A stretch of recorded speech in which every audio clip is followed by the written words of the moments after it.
Everyone, welcome to another brand new episode of the Outlier Podcast. We have with us Jonathan Cilley today with us. Hi, Jonathan. How are you doing? Hi, great. That's good to hear. Friday, almost afternoon, right? So we should be in a good shape. All of us are planning to head out home. I mean, specifically, Jonathan is planning to head out home early, I think. I'm working from home today with the gloomy weather outside. We are expecting it to snow possibly. Let's see what happens. Quick introduction. Who is Jonathan? Jonathan is CIO of Hudson Valley Federal Credit Union. So essentially, we are neighbors, right? We stay a few miles apart, but still.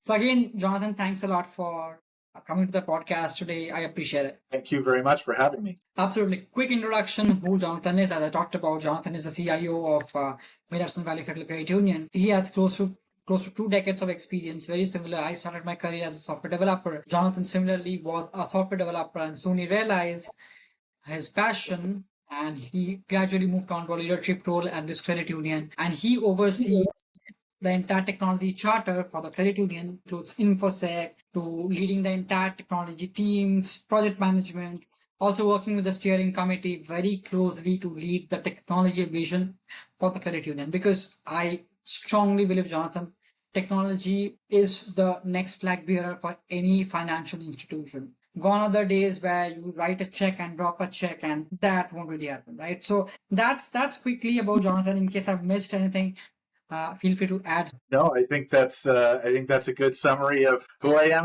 and where I'm at. Sounds good. Then let's talk about your journey, sir. Let's focus on your journey. Can you walk us through, your journey from a developer 20 years back around DC to being the CTO of the credit union? And do you have any pivotal moments that shaped your career? Sure. Yeah. So, like you mentioned, I started my career out of college as a web developer in a digital marketing firm outside of Washington D.C. Came into the industry not on my computer science merits, but on the work that I'd done outside of my classwork because I was a history major graduating from a liberal arts school. So not exactly a huge engineering background. I did have a computer science minor coming into the field, but really it cut my teeth on side projects that I'd done and managed to land myself a job outside of the small organization outside of DC, and quickly came to realize that living outside of Washington DC is an expensive proposition. So I decided that maybe I ought to find a job that paid me a little more money now that I had a little experience under my belt. So, like many people that find themselves in credit unions, I had no idea what a credit union was, but one day I saw that there was a credit union looking for a software developer. And I said, all right, that sounds good. It's more money, it's a little closer to home, and it's a little less of a commute. So I think this sounds like a great opportunity, and took a shot at applying for the job. And next thing I knew, I was a C-sharp software developer at a credit union in Rockville, Maryland. And so just finding my way into the credit union industry, I guess for me was a pivotal turning point because clearly I never left after that first job in the credit union industry, and it's been my career for almost 20 years now. So something clicked there. And I think what was interesting when I took that first job is that the credit union at that point that I was in a really a state of change where they had some team members in the technology area on their way out. They were going to start new positions. I mean, while I started as a C-sharp developer, within 6 months as this newbie to the credit union industry as a whole, found myself managing the software development team at this organization. And then in about another 6 months, I found myself managing the entire technology area, including the software development team. So from somebody that had no credit union experience to about a year later, I had a true trial by fire within the industry, both for me upskilling myself to become an effective manager, because this was not something that I had really done before. I'd always been more of an individual contributor to that point, as well as just trying to make sure I understood the industry and what everything meant and what we did and why we did it. And as I came to find out, it was an industry that I loved. And it was a group of people, both at that organization and then within the industry in that role, that I made some of the best connections I've ever had in my life, some of the strongest collaborations I've ever had, and just friendships I've ever had. And I maintain those to this day. And that was something special. That wasn't, I don't think that just happens every day for anybody. It was definitely a special moment in my career. Going from there as a manager of the technology team there, as we all know, 2008 hit, mortgage industry collapsed, and the financial services industry, whether you were directly dealing mortgages or on the periphery, which is what we were affected. And in about 2009, it was clear I needed to find the next thing I needed to do with my career, because it wasn't looking so good from where I was in terms of the financial stability of the organization. I made the switch to move to the southern tier of New York, where I took a job at Visions Federal Credit Union, and that was a big introduction to large credit unions and managing large credit unions with multi-state presences, managing larger technology operations, long-distance technology operations, doing things like mergers and acquisitions. Again, it was a huge opportunity. Certainly, it was a risk, but at the same time, when the opportunity presented itself, there was nothing better than that type of experience to teach me how to handle those situations. And so I spent about 3 years there as their technology operations manager, and was getting the itch to go back into the software side of things. Starting out as a software developer, I firmly believe that once a software developer, always a software developer. I don't think that passion ever really leaves you. It might get pushed aside for other priorities occasionally, but there's always this itch to create. I decided that I really wanted to get more back into the software development space, and so the opportunity presented itself to come to the mid-Hudson Valley and work for Hudson Valley Credit Union. At that time, Hudson Valley Federal Credit Union. Now it's a state chartered credit union. I started out as their director of IT there, and eventually was promoted to their VP of IT, where I managed all of the areas of their technology organization, InfoSec, software development, all that kind of good stuff. Did a lot of larger credit union size projects, core conversions, a lot more strategic management in that role, and that was exciting. It was a new experience for me. And then, today, Hudson Valley was in a state of flux and transition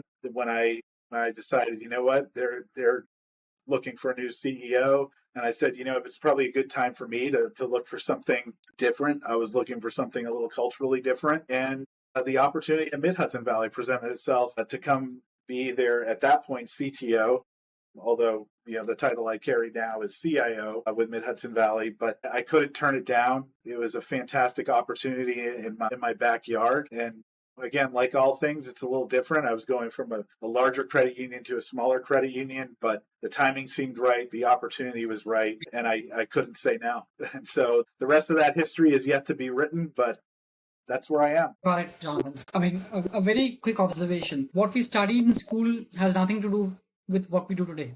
Because, I mean, ironically, I'm a computer engineer. I'm a computer science engineer who was a software developer for 6 months, left it, did management consulting for almost a decade now, right? So, and look at you. You never studied software development or computer science back at school, and you're a CIO. So I think the best people in the ecosystem are who haven't studied what they are doing right now. It's just because of the passion that they've followed. That's great. Our next question for you: what is the most? I mean, we call it the Outlier Podcast, right? So, what is the most outlier move that you've made in your career so far that has actually paid off? Yeah, I think there's, honestly, it's kind of interesting, but and you just mentioned it, that where I went to school, I had a history degree, I was coming out of school, and I was going, what do I do with this? And I think the most outlier thing I did was say, you know what? I know what I went in thinking I was going to do and what I thought I wanted to do coming out of school, but maybe that's not really what my calling is, and maybe I need to really think about, I can offer something different and better in another area. And While I started out thinking, I'm going to go on to graduate school, I'm going to, get a master's or PhD in history, I'm going to go and I really loved history. I quickly realized that as I was graduating, I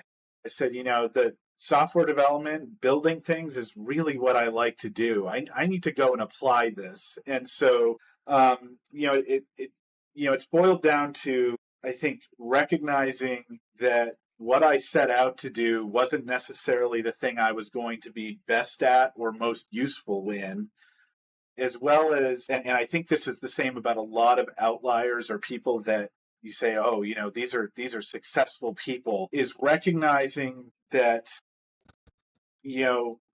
when the opportunity is there and the calculated risk equation is the likelihood of the benefits outweighing the negatives, then you go ahead and take that risk. And in this case, taking the risk to go and say, I can be a software developer and not necessarily stay on this track that I thought was going to be on, set me on the path to where I was today. It was a calculated risk. It wasn't necessarily going to work out, but I knew based on that quick calculation in my head, the positives are probably going to outweigh the negatives, and this is what I need to do. And I think that was probably the most outlier thing I did in my career. But I think that's also the one thing that sets outliers or people that are seen as successful is they continue to take calculated risks based on the opportunities or the situations that are presented to them,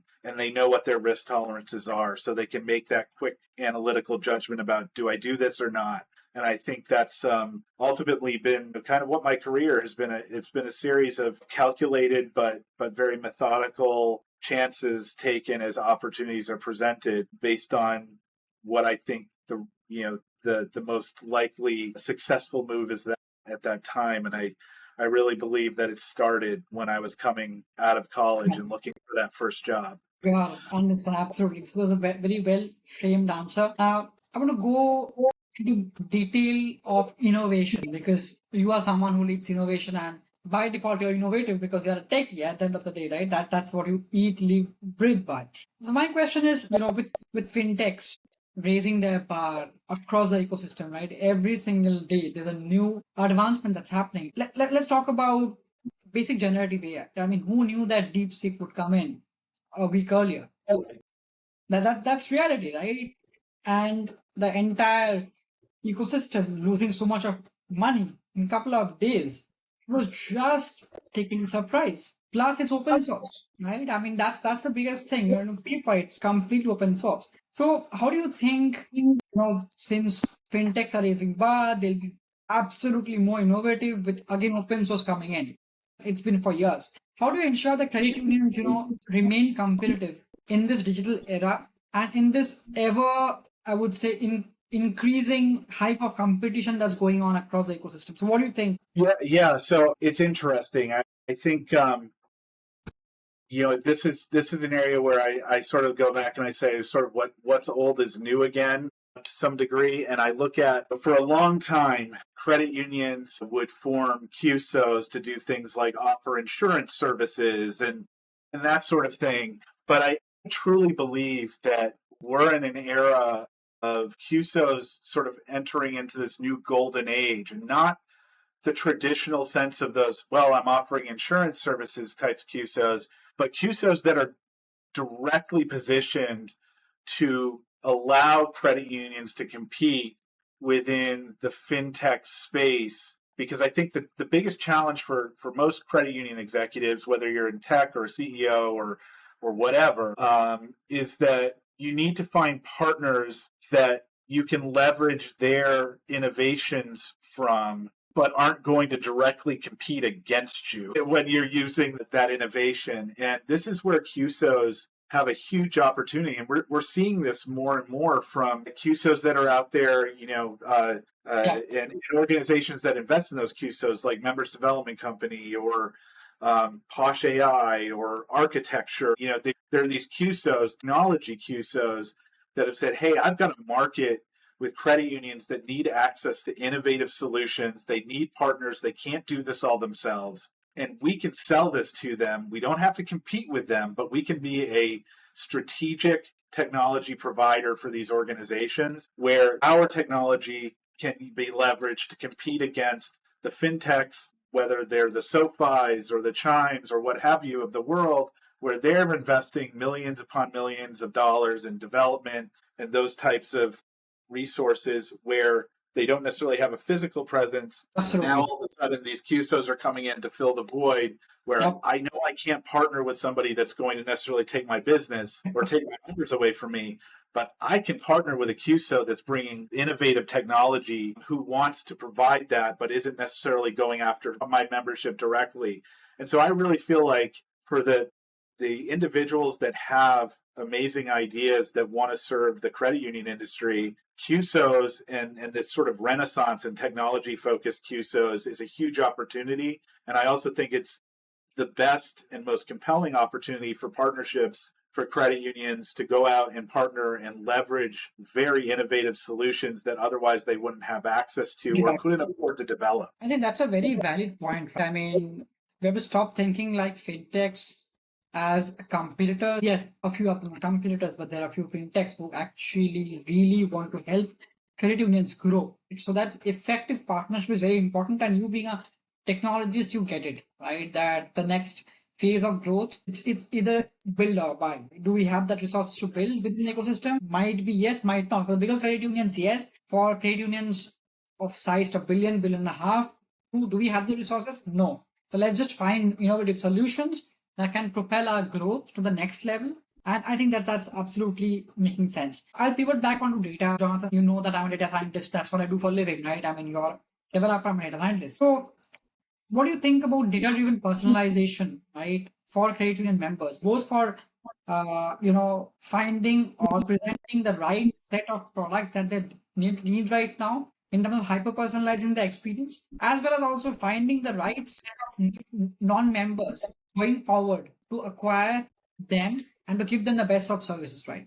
So, how do you think data and analytics is a role or will play a role in credit unions going forward? Yeah, so this is interesting. It's one of the initiatives that you know the credit union I work for, Mid Hudson Valley, we're undertaking right now is a major re-architecture of our data analytics infrastructure because we know we need to be positioned for that level of personalization and product marketing that hasn't historically existed in a lot of credit unions. And I think this is kind of the piece that we've really started to focus on here and that I've really started to focus on is it's, historically data warehousing and that sort of thing, that's been a thing or a concept in credit unions for quite a while. We've had a lot of data there, but the piece that we were kind of missing to really leverage that data more effectively for growth rather than just straight financial analytics it was the product management function. And what I've found is that credit unions really have not invested in what I would call product management roles or product portfolio management roles historically. And ultimately, if you want growth, you need to couple product management with data analytics and start to really do market research with the data that you have, focusing on your needs and wants of your members, and then having those product groups go out and build the roadmaps of here are the features we need to plan out, here's when we need to offer them by.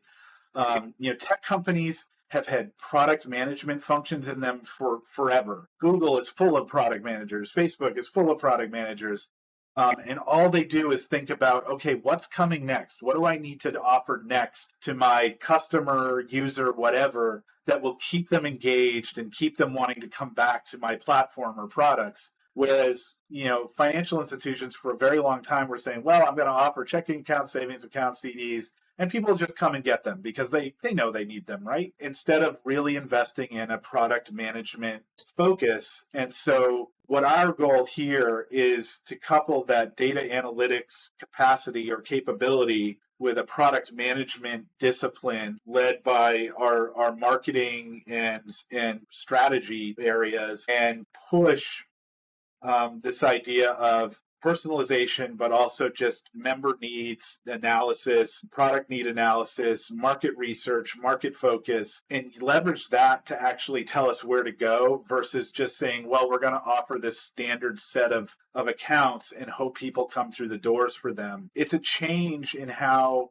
I think financial services approach their product development. It needs to be more unique. There need to be differentiators. And to do that, you need a product management team that understands data. And so that's kind of the paradigm shift that we're looking to implement internally. And so while we'll have our data, and sort of on top of that, on the tech side, we'll have our data analytics platform. We're partnering with a new vendor to go into this. It'll be and to that end, we're making full investment in cloud infrastructure at this point. We're really focusing in on that. We need to, in order to be scalable and flexible. But we also know that data analytics or a data analytics platform is one thing, but then there's more specialization on top of that for the marketing and product management of needs of the organization. So our expectation is we'll have a sort of more generic or generalized data analytics platform, but we're also going to build a true marketing analytical platform on top of that for the product management team and for the marketing team to do those needs analyses and market analyses that are needed to drive growth for the organization. We know that not only do we have to specialize our products, but we have to specialize our data analytics platforms so that the right data is getting to the right people who are trying to make those decisions. I think that's a very well-rounded answer. And when I hear about your strategy, Jonathan, this is not siloed. This is across the ecosystem and it takes into account every single thing, growth, balance growth, risk management across the entire thing. So this is like fantastic, right? More forward-looking question now. I know we are almost on top of the art. I'll ask you a forward-looking question. Look into the next 5 years, like looking ahead in the next 5 years, right? What do you think is one of the major shifts that you expect in the technology landscape of credit unions so far? What's new and how do you think the ecosystem will change? So I think it's interesting. Everybody's talking about AI. Everybody's talking about what is that going to do. But I think there's a number of technologies that have sort of been lingering on the periphery of the industry for a long time, and people have been trying to figure out like, well, what do I do with these things? And I think AI or at least language models in general may start to open up some doors to technology that maybe hasn't been as accessible or as easy to implement that we would have liked. One of the things that I'm still really interested in, and I keep coming back to this as personally and professionally, is when are we going to get to the point where we really find productive use cases for the average person for augmented reality technology. And I really think there's a use case in financial services. I still have this vision in my head where there will be a day where I can, whether it's glasses, contacts, whatever, probably glasses to start out with, where I can go in to a store, to anywhere. I'm going to be able to see a product. I'm going to get the price of that product. I'm going to know how much is in my bank account or my credit union account, whatever. I'm going to know, hey, I can buy this right now, or I'm going to be able to leverage some kind of buy now, pay later features from my financial institution. And I'm going to be able to make a transaction and have all this information presented to me immediately. Sure, you can do it on your phone. You can take a picture of something and you get information about it. But I think we're finally starting to get to the point where augmented reality technology is becoming unobtrusive enough, and with the power of AI or machine learning models, with where they're coming to, whether it's OpenAI or Perplexity or whomever, we're finally getting to that point where this is going to get really interesting in terms of what we can do with this technology. And I'm really excited to think about what it could mean for interacting with your member as a credit union, and their financial lives as they're going through their day-to-day life in the environment they're in. And then, lastly, the one other thing that I also firmly believe, and it's on the spectrum of this idea of personalization and what is the differentiator for credit unions when it comes to the services they offer, is I think we're slowly seeing the era of the the large branch, the 4,000 square foot branch everywhere coming to an end. I think it's been a long time coming, but from a technology space, we have the capability as credit union leaders to shrink our branch size down to a 1,500 square foot location with a few staff members and a whole bunch of self-service technology. And my vision is that when we shrink our branch footprint down to that degree, not only are we able to maintain the connection, the physical connection with our communities around us, which I think is the major differentiator still for credit unions and why people come to us versus anybody else, while also offering the type of service, and not only that, hyper-personalized service to that community that we need to have, while also being cost effective, because you can't have 4,000 square foot branches everywhere. It just doesn't make sense. And that's not what communities demand. They want us to be where they're doing business. They want us to be where they live. And that means more numerous but smaller presences that are personalized to those locations. And I think that's the other area where credit union technology is going to lead us to a bit of a revolution in how we think about branch strategy, physical presence. And I think that's a really, really exciting time because connecting to your community is really what it's all about as a credit union leader. That's what we're here for. Absolutely. So I have a follow-up question to that, right? So what you are talking about is having a Apple Vision Pro. You're wearing an Apple Vision Pro. You're walking down maybe to Soho in New York, and you want to buy a Louis Vuitton, right? And then you decide that do I have that money or not, or is there any BNPL via very random example, not even in US, Klarna, for example, right? Can Klarna give me a BNPL here in the US? And you want to not limit it only to the country, but across the globe. It's what your vision is, right? That sounds very sexy and interesting. I have a few questions. The cost of hardware is huge right now. Yes. I mean, you know amount of money that you put in by Apple Vision Pro. Is it something an average credit union consumer can afford? I don't think so. It's like not exactly right. So, what do you think about that? I also have a dream that it's a win-win, right? I want to buy something. Can any financial institution come in and pitch me that? That means one, I am letting my behavioral data to go out to all institutions to let them know where am I walking, what am I looking at. One is an average consumer, I would say comfortable with that one. And second, obviously, it's a win-win for credit unions or community banks or fintechs or banks, right? If they can go and do cross-sell triggers, or not cross-sell triggers, I would say more of on-the-spot offers for triggers. These are huge opportunity. If this happens, it will be a revolution because that's the way how it works, right? Like for example, not even a Louis Vuitton. If I just walk down the streets, I just want to look at a restaurant, and if it gives me suggestion that an average meal in the restaurant is $120. So I'll understand. Do I have that budget to do this meal now or later? Or if I love it, can someone finance it right now? If it happens, it's a revolution. It's also pushing a consumer towards, yes, you can do it, right? Despite of the fact of thinking I have to take my credit card out. If it happens, it's amazing. But how much is the practicality of this, you think, and how much time should it take to actually have this dream to fruition?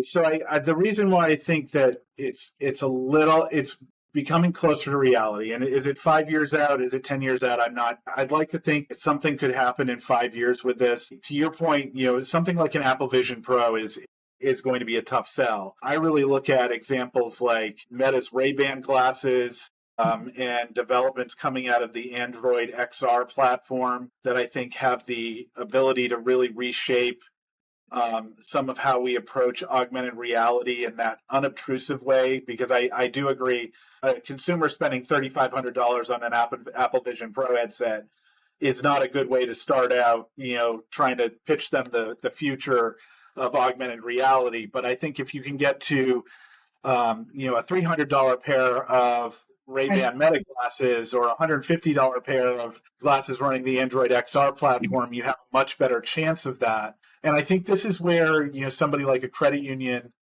again, I think of most of this stuff in the way of well, how's a credit union going to leverage this, or how can it become a differentiator for a credit union? One of the things that credit unions tend to have more of, because of the connections we have with our members, is their trust. And if we're able to offer a platform or with the capabilities of using augmented reality, where we're saying, hey, listen, we're not going to use your data. We're not trying to give it to anybody else. You're using our secure ecosystem.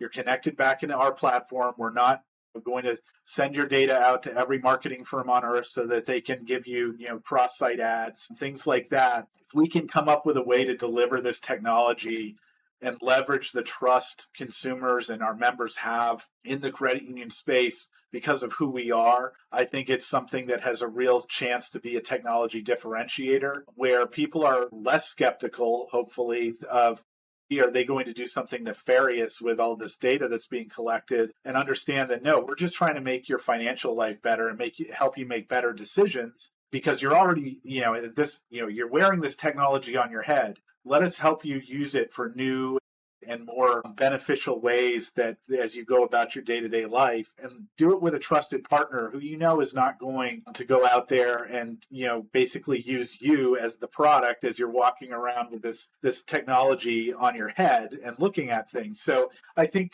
again, that's sort of how I see the vision coming together, especially for credit unions as a trusted provider of this technology. I think there's more work to be done on the actual implementation of the technology, which is why I do think, we're probably talking about 5 years or maybe a little longer out.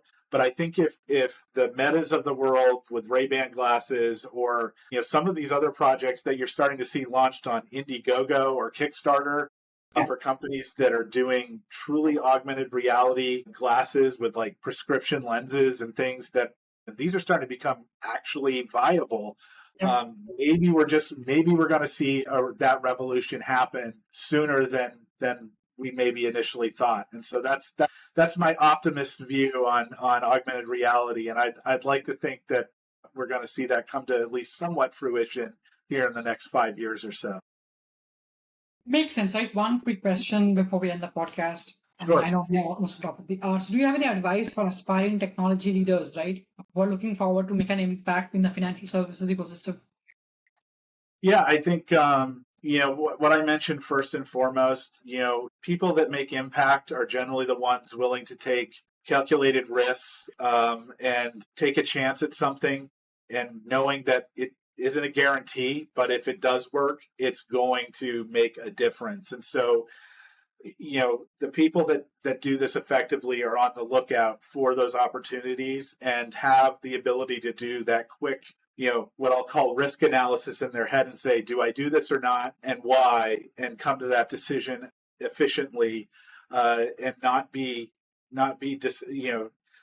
sort of swayed by what has been done or what hasn't been done in the past. I think the other piece is, in order to do that effectively, at least for me, and what works for me, and I guess that's where I'll approach all of this from, is surround yourself with people that understand that it's okay to take calculated risks, that failures may happen, and that no matter what, you're going to learn from it. You want people that are going to say, you know what, you took a risk, you made a mistake, something happened, didn't work out, but you grew, and what are you going to do next? You want that level of encouragement and understanding. I definitely think anybody who wants to be a change agent needs to seek out professional relationships with people that are going to challenge your own assumptions. If you're not challenging your own assumptions, it's going to be really hard to be a change agent. You need people to push you beyond your comfort zone. And then lastly, people that make impacts are not people that are happy accepting the way things are or the way that things have been done. People that make change or make impacts are not those that are bound by prior conventions. You may inform yourself about, from prior work about what has been done, but never let it limit you in what you think can be done in the future. Don't use it as a box to put yourself in. And I think that's the most important thing. And I'll go back to the last thing, go back to my time as a software developer and that passion as a software developer. The one thing you learn as a software developer is that pretty much if you can think it or dream it, it probably can be built somehow. And so if you take that approach through your professional life, you're far more likely to do really interesting things because you're not going to let preconceived notions stop you. So I think I'll leave it with that. Exactly, Jonathan. So that's the reason for the podcast, right? We don't take no for an answer. Right? It's like sharing stories of people who are outliers, who do not fit the mold. I mean, that's the reason. But Jonathan, this was a great podcast. I mean, thank you again for spending your time with us today. I really Absolutely. appreciate it. Thank you so much. Absolutely. Thank you.